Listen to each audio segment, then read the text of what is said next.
بالله من الشيطان الرجيم. بسم الله الرحمن الرحيم. وجاء من أقصى المدينة رجل يسعى قال يا قوم اتبعوا المرسلين اتبعوا من لا يسألكم أجرا وهم مهتدون. وما لي لا أعبد الذي فطرني وإليه ترجعون. أتخذ من دونه آلهة إن يردني الرحمن بضر لا تغني عني شفاعتهم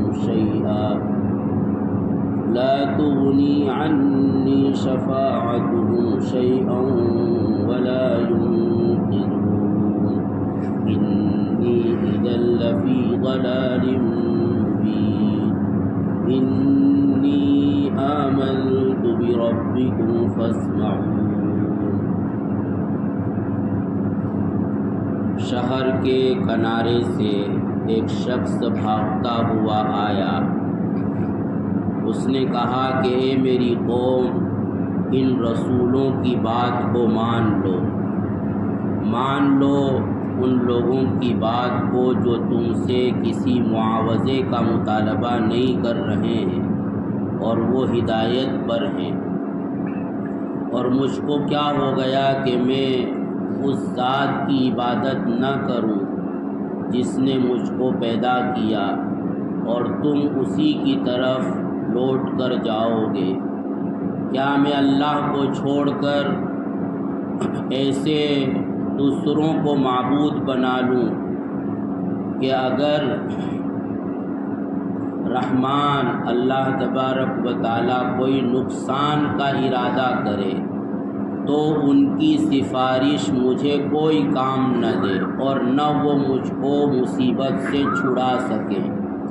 ایسی صورت میں تو میں صریح گمراہی میں مبتلا ہو جاؤں گا. میں تو ایمان رکھتا ہوں تمہارے رب پر، لہذا تم میری بات کو سنو اور مانو.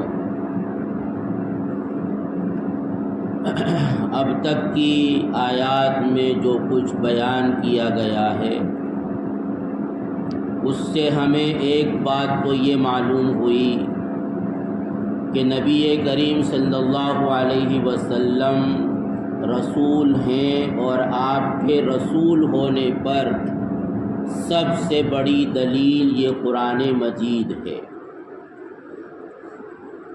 دوسری بات یہ معلوم ہوئی کہ رسول کے واسطے سے زندگی گزارنے کا ہمیں جو طریقہ دیا گیا ہے، جو راستہ بتلایا گیا ہے، اس کی خصوصیت یہ ہے کہ یہ راستہ سیدھا ہے. اور جو راستہ سیدھا ہوتا ہے وہ آسان بھی ہوتا ہے اور وہ انسان کے مزاج، اس کی طبیعت اور اس کے فطرت کے موافق بھی ہوتا ہے. تیسری بات یہ معلوم ہوئی کہ جب انسان کے سامنے کوئی حق بات آ جائے اور یہ بھی معلوم ہو جائے کہ یہ بات حق ہے، صحیح ہے، درست ہے، تو پھر انسان کو چاہیے کہ اس بات کو وہ مان لے. محض اپنے بڑے پن کی وجہ سے اور اپنی ایگو اور انانیت کی وجہ سے اس بات کو رد نہ کرے، حتیٰ کہ اگر اس کی وجہ سے اس کی خواہشات یا اس کے خاندان کی رسومات یا اپنے علاقے کی روایات آڑے آ رہی ہوں، تو عقل مند انسان کو چاہیے کہ ان سب چیزوں کو پس پشت ڈال دے اور جو حق ہو اس کے پیچھے چلنا شروع کر دے، چاہے اس کی وجہ سے اس کو کتنی ہی مخالفت کا سامنا کیوں نہ کرنا پڑے. اور اگر مخالفت ہو تو ایسی صورت میں وہ صبر کرے تو اس صبر کے نتیجے میں اللہ تعالیٰ اس کو مزید انعام سے نوازیں گے. ورنہ اگر انسان حق بات کو جانتے ہوئے مستقل ٹھکراتا رہتا تو اس کا نتیجہ یہ ہوتا ہے کہ پھر اللہ تبارک و تعالیٰ کی طرف سے قانونی فیصلہ ہو جاتا ہے کہ اس کو خیر کے قبول کرنے کی توفیق نہیں ہوگی۔ جیسے کہ کوئی مریض علاج سے مستقل لاپرواہی کرے اور اس کی بیماری بڑھتی رہے اور ایسی انتہا پر پہنچ جائے کہ ڈاکٹر اپنی معلومات کی بنیاد پر یہ فیصلہ کر دے کہ اب کوئی علاج اس کو مفید نہیں ہوگا، یہ مر کر ہی رہے گا بہت جلد۔ اور اس کے علاوہ یہ بات معلوم ہوئی کہ انسان جو کچھ بھی اعمال کرتا ہے تو ایسا نہیں ہے کہ وہ اعمال ضائع جاتے ہیں۔ اچھا عمل کرے، برا عمل کرے، لوگوں کو دکھا کر عمل کرے، چھپ کر عمل کرے، تنہائی میں عمل کرے، سب کے سامنے عمل کرے، چھوٹا عمل کرے، برا عمل کرے، بڑا عمل کرے، ہر عمل اللہ تبارک و تعالیٰ کے یہاں ریکارڈ ہو جاتا ہے، محفوظ رہتا ہے، اور مرنے کے بعد آخرت میں اس کو خود بتلایا جائے گا کہ تو نے اپنی زندگی میں کیا کیا عمل کیے ہیں، اور وہ اپنے عمل کو دیکھ کر خود نتیجے پر پہنچ جائے گا کہ اب میرے ساتھ کیا ہونے والا ہے۔ اور اس کے علاوہ یہ بات بھی معلوم ہوئی کہ اگر انسان کو کوئی نقصان پہنچتا ہے، جانی نقصان پہنچے، مالی نقصان پہنچے، لوگوں کی طرف سے نقصان پہنچے، تو اس نقصان کو وہ کسی دوسرے کی نحوست نہ قرار دے کہ فلاں نے یہ کر دیا اور فلاں کی وجہ سے میرے ساتھ یہ ہو گیا۔ انسان کے اوپر جو مصیبت پڑتی ہے تو وہ کسی دوسرے کی وجہ سے نہیں پڑتی، بلکہ خود اس کے اپنی بدعملی کی نحوست ہوتی ہے۔ تو ایسی صورت میں انسان کو ہمیشہ اپنے اعمال کا جائزہ لینا چاہیے شریعت کی کسوٹی پر پرکھتے ہوئے، اور جو عمل غلط ہو اس کو چھوڑے، اللہ سے توبہ کرے، تو پھر انشاءاللہ وہ مصیبت اس کی دور ہو جائے گی۔ اور اس کے مقابلے میں اگر انسان کو کوئی نعمت میسر ہوتی ہے، اس کا کاروبار اچھا چل رہا ہے، مال مستقل بڑھ رہا ہے، اس کی صحت ہے، تندرستی ہے، کوئی بیماری نہیں ہے، اولاد نیک ہے، فرما بردار ہے، ہر جگہ اس کو عزت مل رہی ہے، تو انسان کو چاہیے کہ وہ اس کو اپنا کمال نہ سمجھے بلکہ اللہ کا انعام سمجھے۔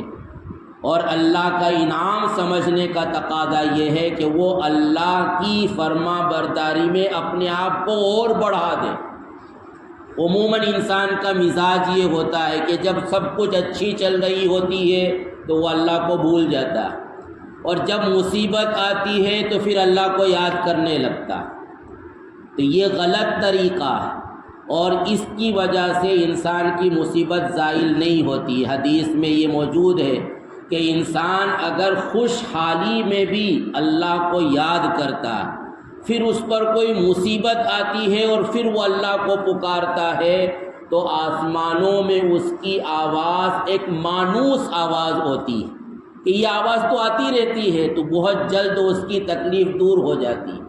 اس کے مقابلے میں ایک آدمی کی جب سب کچھ اچھی گزر رہی ہوتی ہے تو اس موقع پر تو وہ اللہ کو بھول کر بھی یاد نہیں کرتا، اپنی مستی میں مست رہتا ہے، مزے کی زندگی گزارتا رہتا ہے، اور جب کوئی مصیبت آتی ہے اور پھر وہ اللہ کی طرف رجوع کرتا ہے تو پھر اللہ کے یہاں اس کی آواز بہت جلد نہیں سنی جاتی، اس کی مصیبت کو لمبا کر دیا جاتا ہے، اور اللہ اس کو اور زیادہ مصیبت میں ڈالتے ہیں تاکہ دیکھیں کہ اب یہ کیا کرتا ہے۔ تو یہ سب باتیں اوپر کی آیات سے معلوم ہوئی۔ اس کے بعد جو آخری بات ذکر کی جا رہی ہے، ان جو آیات پڑھی گئی، کہ جب کسی انسان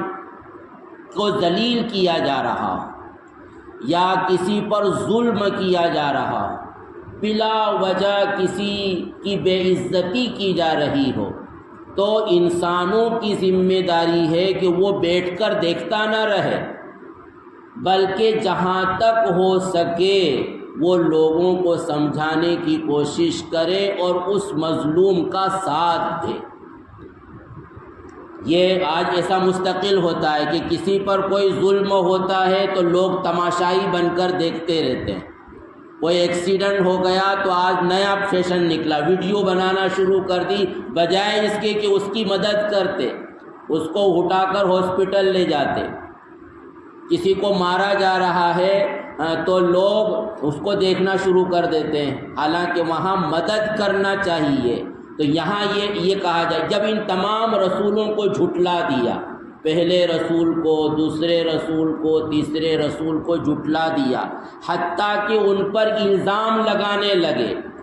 کہ ہمارے اندر جو مصیبت آ رہی ہے، ہمارے درمیان جو اختلاف ہو رہا ہے، وہ تمہاری نحوست کی وجہ سے ہو رہا ہے، حتیٰ کہ وہ ان رسولوں کو بستی والے مل کر قتل کرنے کے لیے کھڑے ہو گئے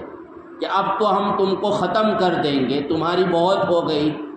سن کر ہم پریشان ہو گئے۔ تو ایسی صورت میں ایک تنہا آدمی جو نیک تھا، ایمان والا تھا، خیر خواہ تھا، اس کو جب پتہ چلا کہ سب بستی والے مل کر ان رسولوں کو قتل کرنے کے در پہ ہو رہے ہیں، تو وہ ایک آدمی تنہا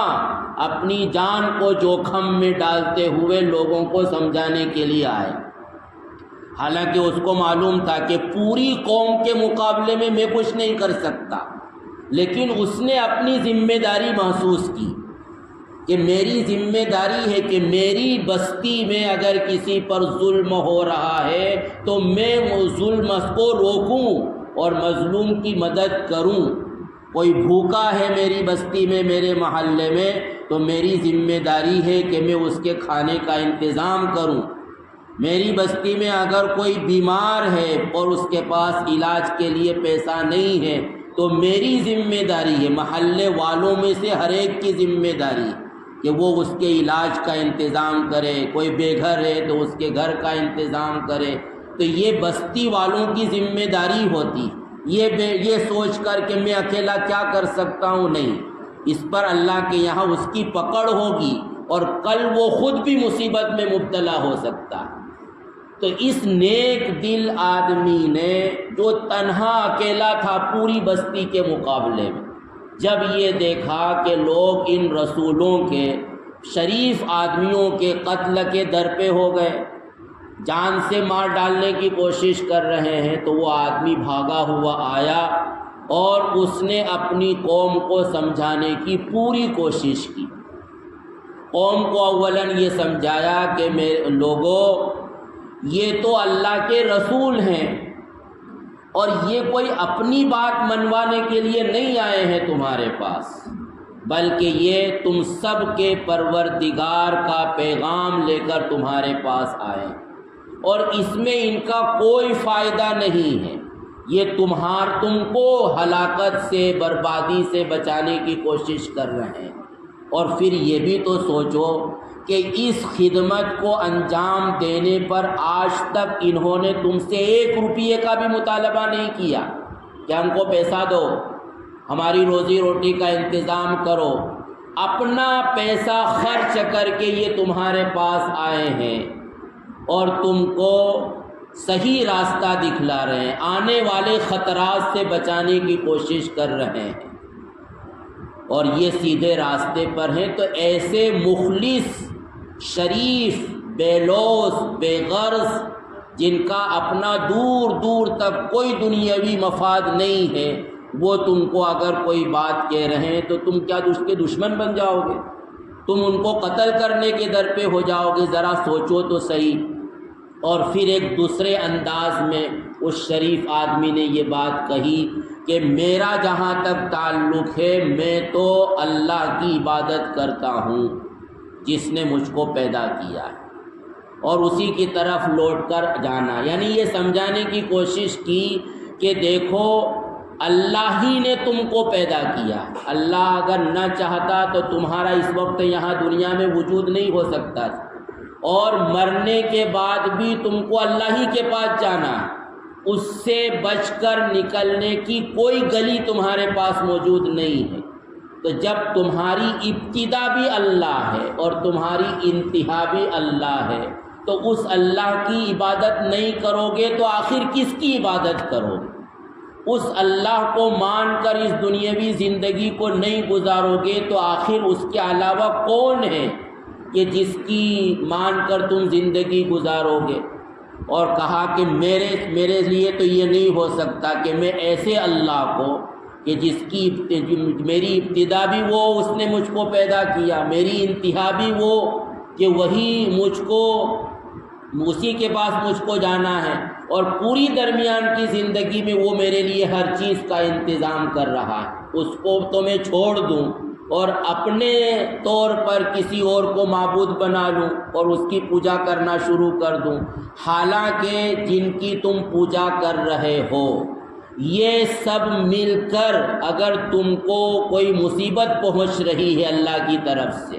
تو یہ سب مل کر اللہ کی بارگاہ میں سفارش کرے تو اللہ ان کی سننے والا نہیں، اور اللہ کو چھوڑ کر یہ سب مل کر بھی تم کو ایک چھوٹی سی مصیبت سے نکالنا چاہے تو ان کے بس کی بات نہیں۔ تو جب ان کے اندر کوئی سکت ہی نہیں ہے کہ تم کو نفع پہنچا سکے، نقصان ہو رہا ہو تو اس نقصان سے نکال سکے، تو آخر کون سی ایسی لوجک ہے اور کون سی ایسی عقل مندی اور دانش مندی ہے کہ ایسے معبودوں کی تم پرستش کرو؟ اگر ایسا کر رہے ہو یا میں بھی کر رہا ہوں تو یہ کھلی اور سری گمراہی ہوگی۔ اس لیے میں تو تمہارے درمیان تم سے ڈرے بغیر صاف اعلان کر رہا ہوں کہ میں تو اللہ کو ماننے والا ہوں اور اللہ ہی کی مان کر زندگی گزاروں گا۔ ایمان والے کے اندر یہ والی بہادری ہونا چاہیے۔ یہ جن صاحب کا قصہ ہے روایات سے معلوم ہوتا ہے کہ ان کا نام تھا حبیب، اور یہ کوئی اپنی قوم کے بڑے آدمی نہیں تھے، نجار تھے، کارپینٹر تھے، بڑے ہی تھے مزدوری کرنے والے، لیکن انہوں نے دو کام کیے۔ ایک تو یہ کہ جب قوم کچھ شریف آدمی بے قصور لوگ مخلص لوگوں پر ظلم کر رہی تھی تو انہوں نے درمیان میں پڑھ کر لوگوں کو سمجھانے کی کوشش کی۔ دوسرے یہ کہ انہوں نے اس کی کوئی پرواہ نہیں کی کہ اگر میں ان بت پرستوں اور ہندوؤں اور مورتی پوجا کرنے والوں کے درمیان اپنے ایمان کا اظہار کروں گا تو یہ مجھے بھی قتل کر دیں گے۔ انہوں نے برملا اپنے ایمان کا اظہار کیا کہ میں تو نہیں مانتا تمہارے ان بتوں کو، ان مورتیوں کو، اور یہ عبادت کے طریقے اور جو تم جس طریقے پر چل رہے ہو میرے یہاں اس کی کوئی حیثیت و حقیقت نہیں ہے۔ میں تو خالص اللہ کو ماننے والا ہوں، جس اللہ نے مجھ کو پیدا کیا، جس اللہ کے پاس مجھ کو مرنے کے بعد جانا ہے، اور جو اللہ میری ہر ضرورت کا انتظام کرتا ہے میں اسی کو ماننے والا ہوں۔ یہ میرا ایمان ہے، اور میں تم کو بھی دعوت دیتا ہوں برملا کہ تم بھی اس راستے کو اختیار کر لو۔ حالانکہ اس آدمی کو پوری قوم مخالف ہے، تنہا ایک ایمان والا ہے، اور یہ فقط اندیشہ نہیں تھا کہ اگر پوری مخالف قوم کے درمیان اس نے اپنے ایمان کا اظہار کیا تو یہ قتل کیا جائے گا، بلکہ 99% یقین تھا کہ مار ہی ڈالیں گے اس کو ہی، لیکن محض ڈر کی وجہ سے اس نے اپنے ایمان کو چھپانا تو دور کی بات، اپنے ایمان کا اظہار کر کے ان کو بھی ایمان کی دعوت دے رہا ہے۔ یہ ہے مسلمانوں کے لیے سبق، جو آج اسلام مسلمان کے لیے ایسی بہادری کی ضرورت۔ ٹھیک ہے تم کسی کو قتل نہیں کر سکتے، مار نہیں سکتے، لیکن اپنے ایمان کا اظہار تو کر سکتے، اپنے آپ کو مسلمان دکھلا تو سکتے ہیں کہ تم کو جو کرنا ہو کرو، ہم مسلمان ہیں، رہیں گے، اور جان کی آخری سانس تک ہم مسلمان رہیں گے۔